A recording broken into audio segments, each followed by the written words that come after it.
Hi, I'm Teresa, Tomeo, Catholic author, speaker, and host of the daily Catholic morning radio program, The Catholic Connection. Thanks for joining us, and you're watching 10 Minutes with Teresa Tomeo, or as I like to call this segment, 10 Minutes with T. That would be me, yours truly, T. Thanks for tuning in. This is a program where we take a brief but important look at very timely and crucial issues that affect our Catholic faith and our world. And today I want to talk to you about silencing the noise in your life. It's something that we all need to do and that we all need to do on a regular basis if we are going to hear from God.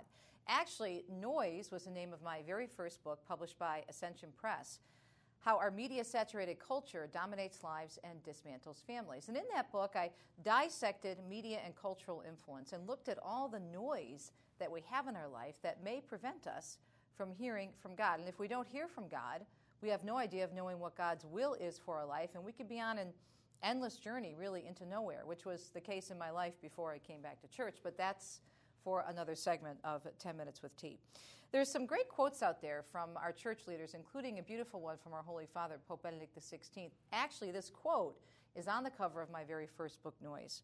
And our Holy Father, Pope Benedict, says, "We are no longer able to hear God. There are too many frequencies filling our ears." Think about that for a second. We are no longer able to hear God. There are too many frequencies filling our ears. And think about what your life is like from the time you wake up until the time you go to bed and how much noise is in our life. Actually, in the very first chapter of my book, I open up with a fictional family, a husband and wife and their children, and they get up in the morning and they go into the bathroom to take their shower and get ready for work or for the day, and immediately they turn the radio on. And then they go downstairs and the kids are already on their laptops or texting, on their cell phones or watching television. And the husband is busy getting his briefcase together and he's, looking at his cell phone and checking messages and whatnot. And it's told, the first chapter of my book, this fictional family, the story is told through the eyes and the ears of the wife who is trying to connect with her family, but feels very disconnected because they're all connected to media outlets and not connecting with her as the wife, as the mother, and as the head of the household. So it really, I think we can all look at our lives and think about just how much the media impact us. Not that the media are bad. The media can be used for good, just like this television network, or just like a good, wholesome show that gives us some information about the culture or the arts. But there's so much scientific and sociological evidence and medical evidence to show that there is way too much noise in our life. And then there's also a lot of evidence to show how it blocks us, most importantly, in the key relationship in our lives, and that should be our relationship with God. This is what Archbishop Charles Chaput had to say 2 years ago in 2009 when he was giving an incredible forum for the Pew Center for Research. He said, "Catholics need to realize that many in the current generation haven't just been assimilated into the American culture, but have in fact been absorbed, bleached, and digested by it." Let's take a look at this quote again. It really is quite profound. Catholics need to realize, and notice he's saying Catholics, not atheists, not agnostics, not non-believers. He's talking about Catholics here. Catholics need to realize that many in the current generation haven't just been assimilated into the American culture, but have been, in fact, been absorbed, bleached, and digested by it. What the Archbishop is saying is that, unfortunately, in our culture and in our world today, even though we have 70 million people in America, for example, that identify themselves as Catholics, you can't tell a Catholic apart from anyone else because we have been bleached, absorbed, and assimilated into this culture, which in many ways is anti-Catholic, at least in part anti-Christian. And so it's important for us to understand, okay, how have I been desensitized by the noise in my life? I always ask people when I give my seminars on media awareness and activism to really take stock of just how much media is coming into their world on a daily basis. And I bet if you sat down and figured it out, you would be probably surprised at how much time you spend in front of the TV or sitting at the computer or texting or maybe spending way too much time on Facebook or MySpace or LinkedIn or Twitter, whatever the case may be. So many of us are so glued consistently to the media. And again, there has to be moderation and balance. The Catholic Church has a whole history of teaching on the proper use and evangelization through the media, both secular media and Christian media.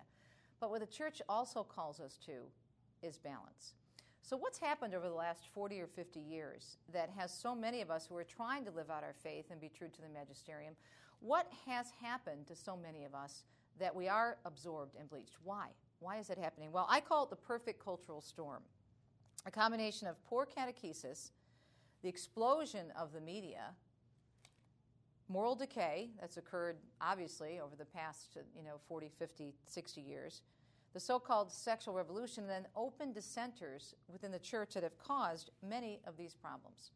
Just how bad is it? Well, let me give you a few statistics. I want to start with a study that comes from the Kaiser Family Foundation, and I've mentioned this before on these segments, but it's very significant, especially if you have children. According to the Kaiser Family Foundation, children now use media 53 hours a week, basically more than a full-time job.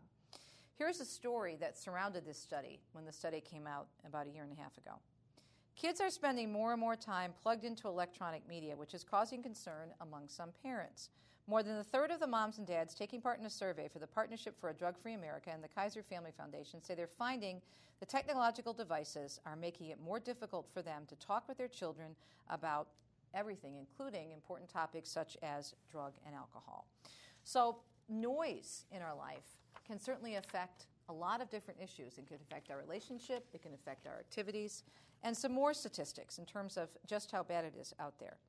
Let's talk about cell phones, internet, texting, sexting. A AAA and 17 magazine survey, for example, found that a majority of teens admit to texting while driving. 51% admit to talking on cell phones while driving, and that children on average, children, young people, teenagers on average send and receive over 2,100 text messages a month.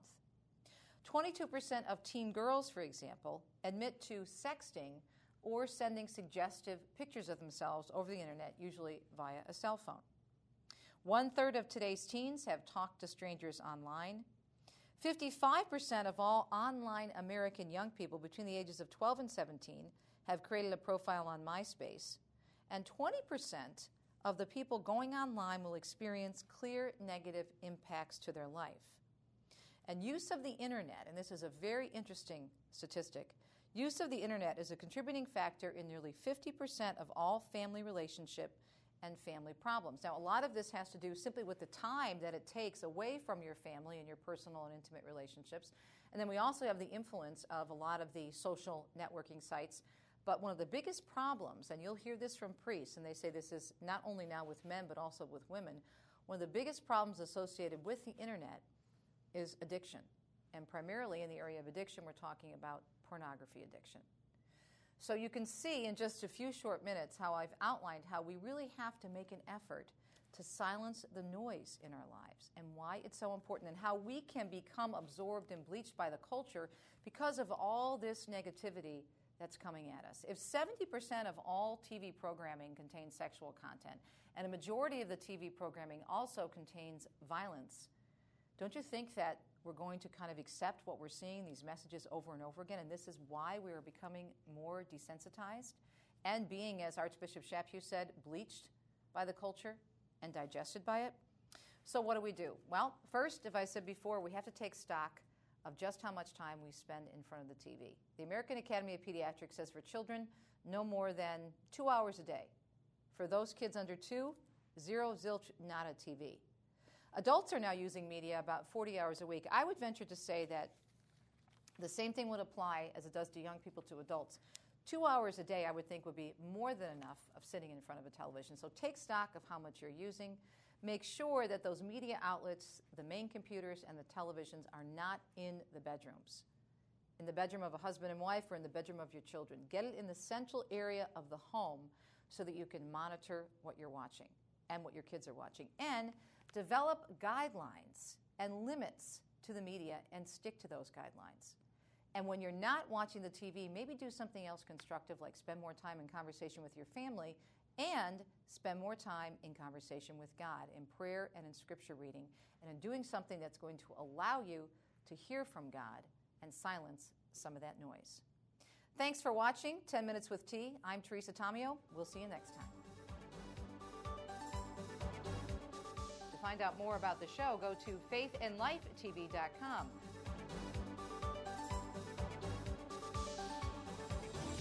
book Teresa for a speaking event or to find out more about Teresa's ministry, visit teresatomeo.com.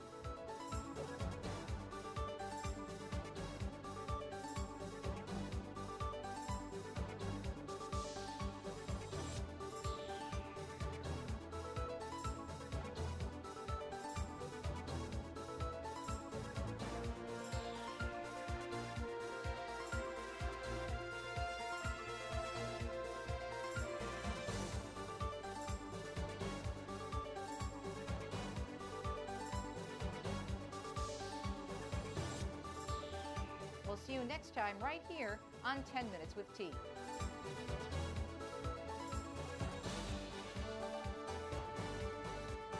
God bless.